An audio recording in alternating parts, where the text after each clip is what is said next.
Ayol kuchli bo'lib ketdi. Qaysi ayol o'zi xohlab kuchli bo'lib ketibdi? Qaysi ayol yoshligida orzu qilar ekan, men kuchli bo'laman, katta bo'lganimda, erkakni sindiraman, yanchib tashiyman derkan. Qaysi ayol? Kuchli bo'lib ketayotgan bo'lsa, unda oxirgi variant shu bo'lib qolgan bo'lyapti. Kuchli bo'lib ketgan bo'lsa, unda boshqa yo'l qolmayapti.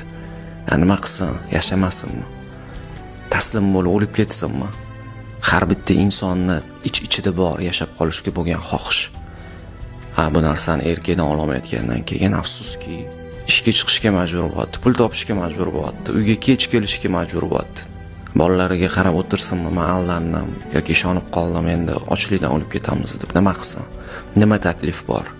Muammo faqat ayol kuchli bo'lib ketayotganda emas, erkaklar ham kuchsiz bo'lib ketayotganida. Mas'uliyat oladigan erkaklar kamayib ketayotganida, ayollarga o'xshaydigan erkaklar ko'payib ketayotganida, rollar almashib ketayotganida